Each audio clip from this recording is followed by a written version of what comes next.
നമസ്കാരം. Bull in A China shop എന്നൊരു പ്രയോഗമുണ്ട് ആംഗലേയ ഭാഷയിൽ. എല്ലാം തച്ചുടച്ച് മുന്നേറുന്ന, കണ്ണുമൂക്കുമില്ലാതെ കുതിച്ചു പായുന്ന, എല്ലാം തകർത്ത് മുന്നേറുന്ന കാള. അമേരിക്കൻ പ്രസിഡന്റ് ഡൊണാൾഡ് ട്രംപിന്റെ വ്യാപാരപരമായ നിലപാടുകൾ കാണുമ്പോൾ ആ ഒരു പ്രയോഗത്തെ തന്നെയാണ് മനസ്സിൽ ആദ്യം കൊണ്ടുവരാൻ സാധിക്കുന്നത്. ഇവിടെ ചൈന മാത്രമല്ല വിഷയം, മെക്സിക്കോ, കാനഡ, പിന്നെ ചൈന, ഇത് മൂന്നുമാണ് അമേരിക്കയുടെ ഏറ്റവും വലിയ വ്യാപാര പങ്കാളികൾ. ഈ വ്യാപാര പങ്കാളികളോട് അല്ലെങ്കിൽ വ്യാപാരം നടത്തുന്ന, അമേരിക്കയുടെ വ്യാപാരം ഏറ്റവും കൂടുതൽ നടത്തുന്ന അയൽ രാജ്യങ്ങളായ വടക്കുള്ള കാനഡ, തെക്കുള്ള മെക്സിക്കോ, വളരെ അകലെയെങ്കിലും വലിയ തോതിലുള്ള ചൈനീസ് ഇമ്പോർട്ട്സ് ആണ് അമേരിക്കയിലുള്ളത്. ഈ മൂന്ന് രാജ്യങ്ങളോടും ഏതാണ്ട് അതിശക്തമായ വ്യാപാര യുദ്ധ പ്രഖ്യാപനമാണ് ഡൊണാൾഡ് ട്രംപ് നടത്തിയിരിക്കുന്നത്. Mexican imports to United States, Canadian imports to United States, ഇതിന് രണ്ടിനും 25% ഇറക്കുമതി തീരുവ. അവർ പറയുന്നത്, അമേരിക്കക്കാർ പറയുന്നത് ടാരിഫ്, ഇമ്പോർട്ട് ഡ്യൂട്ടീസാണ് ടാരിഫ്. 25% എന്ന് പറയുന്നത് ചില്ലറ ടാരിഫ് അല്ല. അപ്പം അത് പല വസ്തുക്കളും അമേരിക്കയിൽ ഇനി എത്താതാകും, എത്തിയാൽ തന്നെ വലിയ വിലയാകും. അതൊരു വശം. ചൈനയിൽ നിന്നുള്ള ഇറക്കുമതിക്ക് 10% അക്രോസ് ദ ഫ്രോണ്ടിയർ, ഏത് വസ്തുവാണേലും ഉറപ്പായി 10%, ചില കാര്യങ്ങൾക്ക് 60% വരെ നികുതി ചുമത്താവുന്ന നിലയിലുമാണ്. ഇതെല്ലാം അമേരിക്കൻ പ്രസിഡന്റായി തെരഞ്ഞെടുപ്പിന് മത്സരിക്കുന്ന സമയത്ത് ഡൊണാൾഡ് ട്രംപ് ജനങ്ങൾക്ക് നൽകിയ, അമേരിക്കൻ ജനതയ്ക്ക് നൽകിയ വാഗ്ദാനമാണ്. ഞാൻ അധികാരത്തിൽ വന്നു കഴിഞ്ഞാൽ അമേരിക്കയിലേക്കുള്ള ഇറക്കുമതി കർശനമായി നിരുത്സാഹപ്പെടുത്തും. അങ്ങനെ പ്രൊട്ടക്ഷനിസ്റ്റ് പോളിസി ഉപയോഗിച്ചുകൊണ്ട് അമേരിക്കൻ വ്യവസായങ്ങൾക്ക് വലിയ തോതിലുള്ള ഒരു സഹായം ഞാൻ നൽകും. അതുകൊണ്ട് മേക്ക് ഇൻ അമേരിക്ക, അതായത് മൂലധനം അമേരിക്കയിലേക്ക് വരട്ടെ, അമേരിക്ക വലിയൊരു നിർമ്മാണ ഹബ്ബായിട്ട് വരട്ടെ. ഒരു പ്രൊഡക്ഷൻ ബേസായി ചൈനയും കാനഡയും മെക്സിക്കോയും ഒക്കെ പോകുന്നതിന് അമേരിക്ക അനുകൂലമല്ല. അതുകൊണ്ട് കൂടുതൽ തൊഴിലവസരങ്ങൾ വരട്ടെ. ഇതെല്ലാം ഒരു വശത്ത് നോക്കുമ്പോൾ വളരെ പോസിറ്റീവായിട്ട് തോന്നാം. പക്ഷേ ഇവിടെ ചോദ്യം, ഇത് ടെനബിൾ ആണോ? ഇത് നടക്കുന്ന കാര്യമാണോ? ദീർഘകാലാടിസ്ഥാനത്തിൽ അമേരിക്കയ്ക്ക് എന്താണ് സംഭവിക്കാൻ പോകുക? അതുപോലെ അയൽ രാജ്യങ്ങളായ കാനഡയ്ക്കും മെക്സിക്കോയ്ക്കും ചൈനയ്ക്കും എന്താണ് സംഭവിക്കുക? ഇതാണ് ഒരു പക്ഷേ ഈ സംവാദത്തിന്റെ ഒരു രത്നച്ചുരുക്കം. നമുക്ക് നോക്കാം. കാനഡ എന്ന രാജ്യം അമേരിക്കയിൽ ഏറ്റവും നല്ല ചങ്ങാതിയാണ്. ഒരു തർക്കവുമില്ല, കാര്യമായ അതിർത്തി തർക്കമില്ല, കാര്യമായ മറ്റ് തർക്കങ്ങളില്ല. ഏതാണ്ട് ഒരേ വംശജരാണ്. ഈ യൂറോപ്പിൽ നിന്നും പല സമയത്തായി കുടിയേറി വന്ന ആദിമ വെള്ളക്കാരുടെ സന്തതി പരമ്പരകളും പിന്നീട് പലയിടങ്ങളിൽ നിന്ന് വരുന്ന അമേരിക്കയും കാനഡയും ഒക്കെ ഒരേ രീതിയിൽ തന്നെയാണ് ആളുകളെ വിദേശത്ത് നിന്ന് കൊണ്ടുവന്നത്. ഇത് രണ്ടും വെള്ളക്കാരുടെ ഭൂമിയല്ല എന്ന് ഓർക്കണം. എന്നാൽ മെക്സിക്കോ കുറച്ചുകൂടി വ്യത്യസ്തമാണ്. അത് ഹിസ്പാനിക് കൾച്ചറുള്ള ഒരു രാജ്യമാണ്, സ്പാനിഷ് ഭാഷ. കാനഡയിൽ ഫ്രഞ്ച് ആൻഡ് ഇംഗ്ലീഷ്, അമേരിക്കയിൽ ഇംഗ്ലീഷ് മാത്രം. മെക്സിക്കോയിൽ സ്പാനിഷ് ഭാഷയാണ്. അത് സ്പെയിനിൽ നിന്നും ദക്ഷിണ യൂറോപ്പിൽ നിന്നുമൊക്കെ കുടിയേറിയ ആളുകളും അവിടെ ഉണ്ടായിരുന്ന ഇൻഡിജിനസ് പോപ്പുലേഷൻ, ഒരു റെഡ് ഇന്ത്യൻ പോപ്പുലേഷൻ ഉണ്ടല്ലോ, പഴയ അസ്റ്റക് സിവിലൈസേഷൻ, ഇൻക, മായൻ, ഒരു സിവിലൈസേഷൻസിൻ്റെ ഒക്കെ, റെഡ് ഇന്ത്യൻ സിവിലൈസേഷൻസിൻ്റെ ഒക്കെ ബാക്കി പത്രവും ഒക്കെ അടങ്ങുന്ന മെക്സിക്കോ. ഇവിടെ മെക്സിക്കോയുമായി എക്കാലത്തും തർക്കങ്ങളുണ്ട്. അതുമാത്രമല്ല, മെക്സിക്കോയിൽ നിന്നും കടന്നു വരുന്ന വലിയ തോതിലുള്ള കുടിയേറ്റം, നുഴഞ്ഞുകയറ്റം, അത് അമേരിക്കയ്ക്ക് വലിയ ആലോചനമാണ്. അമേരിക്കയുടെ ആഭ്യന്തര സുരക്ഷയെ തന്നെ വെല്ലുവിളിയിലാക്കുന്ന രീതിയിൽ കാർട്ടലുകൾ, പ്രത്യേകിച്ച് ഡ്രഗ് കാർട്ടലുകൾ, ഈ ഡ്രഗ് കാർട്ടലുകൾ, മാഫിയ സംഘങ്ങൾ, ഇതെല്ലാം ഒരു മെക്സിക്കൻ കണക്ഷൻ എപ്പോഴും ആരോപിക്കും. അതുകൊണ്ട് അമേരിക്കയുടെ ക്രമസമാധാന നിലയും അമേരിക്കൻ യുവാക്കളുടെ ആരോഗ്യവും ഡ്രഗ് ഉപയോഗിക്കുന്നത് മൂലം തകരുന്നതിന്റെ പ്രധാന കാരണം മെക്സിക്കോ ആണ് എന്ന് വർഷങ്ങളായിട്ടുള്ള ഒരു ആരോപണമാണ്. അതിൽ ചെറിയ തോതിലുള്ള സത്യമുണ്ട് താനും. പക്ഷെ കാനഡ അങ്ങനെയല്ല. കാനഡയിൽ നിന്നും അമേരിക്കയിലേക്ക് കുടിയേറുന്നു എന്ന് പറയുമ്പോൾ അതിൻ്റെ വലിയ ആവശ്യമില്ല. കുടിയേറുന്നുണ്ട് ആളുകൾ, നിയമവിധേയമായ കുടിയേറ്റമാണ് പലപ്പോഴും.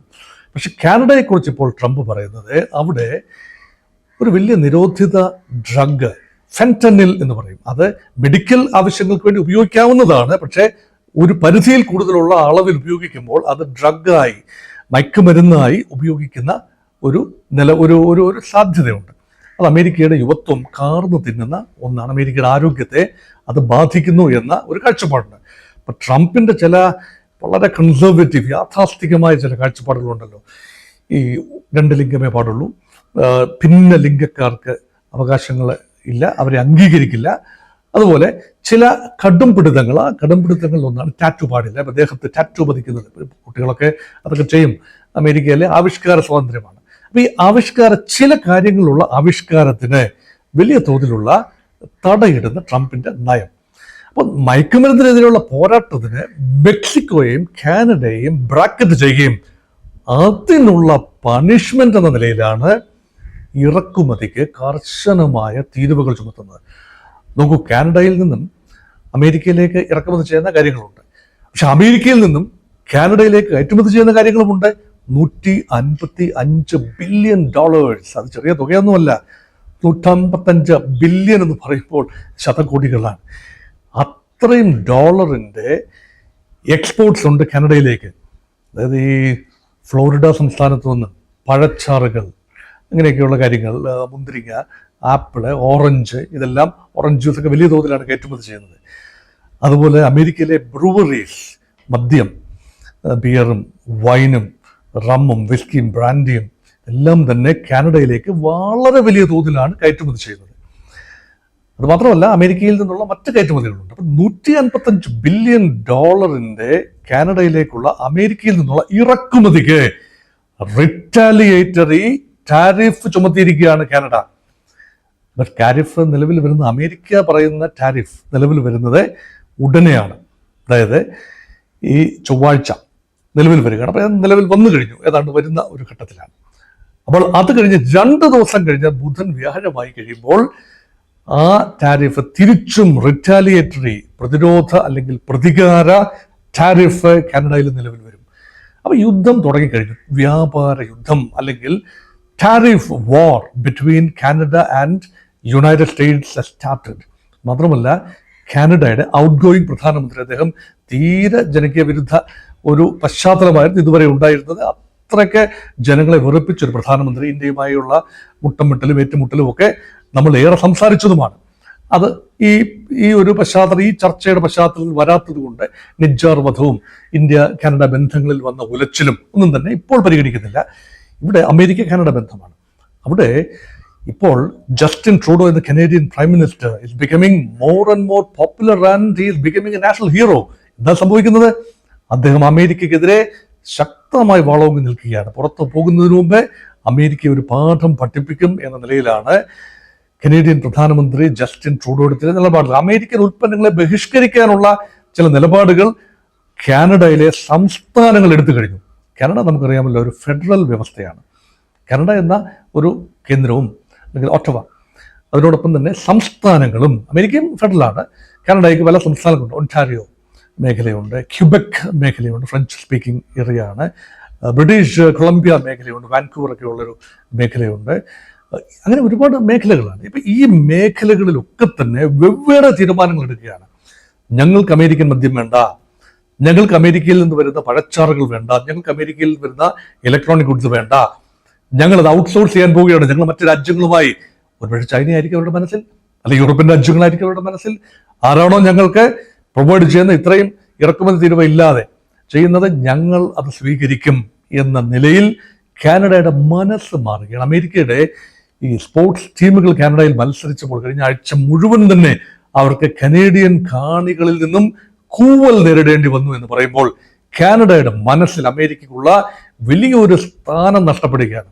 ട്രംപ് കഴിഞ്ഞ മാസം കാനഡയെ ഇങ്ങെടുക്കാൻ ഞങ്ങൾ തയ്യാറാണ്, നിങ്ങൾക്ക് സ്വന്തം കാര്യം നടത്താൻ കഴിയില്ല എങ്കിൽ നിങ്ങൾക്ക് വേണമെങ്കിൽ അമേരിക്കയിൽ ചേരാം, ഞങ്ങൾ നിങ്ങളെ 51ാമത്തെ സംസ്ഥാനമായി വേണമെങ്കിൽ പരിഗണിക്കാം എന്നൊരു ഉദാരമായ ഓഫർ കൊടുത്തു. അതൊരു തരം ഇൻസൾട്ട് പോലെയാണ് കനേഡിയൻസ് എടുത്തിരിക്കുന്നത്.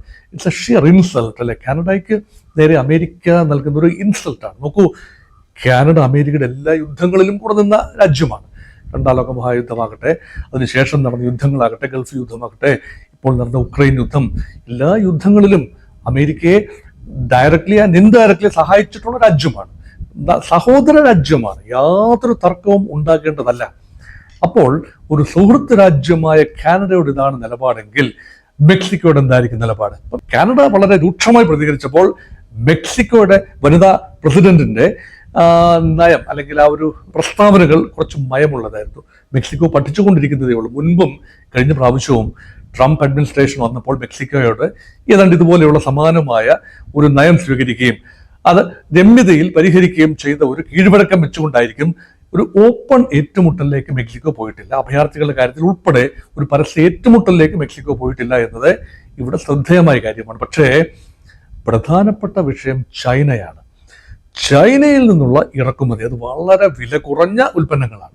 സാമാന്യം ഗുണനിലവാരമുള്ള, എല്ലാം ഗുണനിലവാരമുള്ളതല്ല, ഉൽപ്പന്നങ്ങൾ ഇറക്കുമതി ചെയ്യുമ്പോൾ അമേരിക്കയ്ക്ക് അത് വലിയ സഹായമാണ്. കാരണം കുറഞ്ഞ തീരുവയിൽ ഇറക്കുമതി ചെയ്യുമ്പോൾ അതിൻ്റെ വില അമേരിക്കൻ വിപണിയിൽ വളരെ തുച്ഛമായ നാമമാത്രമായ വിലയുള്ള കാര്യങ്ങളാണ്. പ്ലാസ്റ്റിക് ആകാം, കളിപ്പാട്ടങ്ങളാകാം, മറ്റുൽപ്പന്നങ്ങളാകാം, ഇലക്ട്രോണിക് ഗുഡ്സ് ആകാം, എല്ലാം തന്നെ അമേരിക്കയിലെ സാധാരണക്കാർക്ക് താങ്ങാവുന്ന വിലയ്ക്ക് കിട്ടും.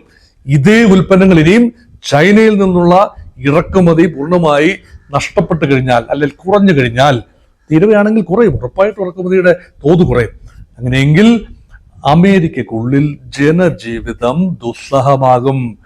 വിലക്കയറ്റം തീ പിടിക്കുന്ന വിലയായിരിക്കും. അമേരിക്കൻ പ്രസിഡന്റായി ഡൊണാൾഡ് ട്രംപിനെ തിരഞ്ഞെടുത്ത സാധാരണക്കാരായ അമേരിക്കക്കാർ തലയിൽ കൈവച്ചു പോകും. ഇതിനു വേണ്ടിയാണോ ഞങ്ങളെ പറഞ്ഞു പറ്റിച്ചത് എന്ന നിലയിൽ. അതുകൊണ്ട് അമേരിക്കയിൽ ഉൽപാദനം വർദ്ധിക്കും എന്നതൊരു പക്ഷെ ശരിയാണ്. പക്ഷേ അമേരിക്കയിൽ ഒരു വസ്തു ഉൽപ്പാദിപ്പിക്കുന്നതിന് വലിയ ചിലവാണെന്ന് ഓർക്കണം. ചൈനയിൽ ഉൽപ്പാദിപ്പിക്കുന്ന പോലെ അല്ല. അതുകൊണ്ട് അമേരിക്കയുടെ സമ്പദ് വ്യവസ്ഥ വാർഷിക അടിസ്ഥാനത്തിൽ 1.5% വീതം പിന്നോട്ട് പോകും, കുറവ്, വളർച്ചാ നിരക്കിൽ കുറവ് രേഖപ്പെടുത്തും എന്നാണ് ഇപ്പോൾ സാമ്പത്തിക ശാസ്ത്രജ്ഞന്മാർ നൽകുന്ന ഒരു മുന്നറിയിപ്പ്. അത് മാത്രമല്ല, ഓരോ വ്യക്തിയുടെയും മാസ വരുമാനത്തിൽ $800 കുറവുണ്ടാകാൻ സാധ്യതയുണ്ട്. അല്ലെങ്കിൽ അവർക്ക് അത്രയും അധിക ചിലവുണ്ടാകാനുള്ള സാധ്യതയാണ് കാണുന്നത്, കാരണം വിലക്കയറ്റം മൂലം. അതുകൊണ്ട് ഇതെല്ലാം പിടിച്ചു നിർത്താൻ ട്രംപിന് പറയാൻ കഴിയും. ഇറക്കുമതി തീരുവയിലൂടെ ഞങ്ങൾ കർശനമായി we will make America great again എന്ന് പറയാൻ കഴിയും. പക്ഷേ പ്രവൃത്തിയിലേക്ക് വരുമ്പോൾ അത് വളരെ ബുദ്ധിമുട്ടാണ്. അതിനും പുറമെയാണ് ഇപ്പോൾ ഏതാനും മാസങ്ങൾക്കുള്ളിൽ, ഏപ്രിൽ മാസം വരട്ടെ, ഏപ്രിൽ 1-ാം തീയതി മുതൽ യൂറോപ്യൻ യൂണിയനിൽ നിന്നുള്ള ഇറക്കുമതിക്കും ശക്തമായ ചുങ്കം വരാനിരിക്കുന്നതേ ഉള്ളൂ എന്ന് ട്രംപ് പറഞ്ഞു വെച്ചു. അപ്പോൾ ഓർക്കുക, യൂറോപ്യൻ യൂണിയനും അമേരിക്കയും ഒക്കെ ഒന്നാണ്, അവരെ ചങ്കാണ്. ആ സുഹൃത്തുക്കളുമായിട്ടാണ് അമേരിക്ക വ്യാപാരപരമായ ഒരു യുദ്ധത്തിൽ ഏർപ്പെട്ടിരിക്കുന്നത്. ഇത് അമേരിക്കയ്ക്ക് നല്ലതിനല്ല, പാശ്ചാത്യ ലോകത്തിന് നല്ലതല്ല, ലോകത്തിന് നല്ലതല്ല. ഒരു പക്ഷേ ഈ ചക്കളത്തി പോരാട്ടത്തിൽ, പടിഞ്ഞാറൻ ലോകത്തെ ചക്കളത്തി പോരാട്ടത്തിൽ അല്ലെങ്കിൽ വ്യാപാര യുദ്ധത്തിൽ നേട്ടമുണ്ടാക്കാൻ കഴിയുമോ എന്നാണ് ഭാരതം നോക്കുന്നത്. ഒരുപക്ഷെ ഭാരതത്തിന് നേരെയും ഇതേ നയമാണ് അമേരിക്ക സ്വീകരിക്കുന്നതെങ്കിൽ ഞാൻ ഈ പറയുന്നത് അസ്ഥാനത്താണ്. പക്ഷെ അങ്ങനെയല്ല സംഭവിക്കുന്നതെങ്കിൽ ചൈനീസ് ഇമ്പോർട്ട്സ് കുറച്ചുകൊണ്ടുവരികയും ഭാരതത്തിൽ നിന്നുള്ള അമേരിക്കയ്ക്കുള്ള കയറ്റുമതിക്ക് കാര്യമായ നിയന്ത്രണങ്ങൾ ഇല്ലാതിരിക്കുകയും ചെയ്താൽ, അങ്ങനെ സംഭവിച്ചാൽ ഉർവശി ശാപം ഉപകാരമായി മാറും ഭാരതത്തെ സംബന്ധിച്ചിടത്തോളം. അത് കൃത്യമായി സംഭവിക്കുമെന്ന് ഇപ്പോൾ പറയാറായിട്ടില്ല. അതുകൊണ്ട് നമുക്ക് let us adopt a policy of wait and watch. പക്ഷെ ഒരു കാര്യം ഉറപ്പാണ്, അമേരിക്കയ്ക്ക് ഈ നിലപാടിലൂടെ അധികം മുന്നോട്ട് പോകാനാവില്ല എന്നത് നിശ്ചയമാണ്.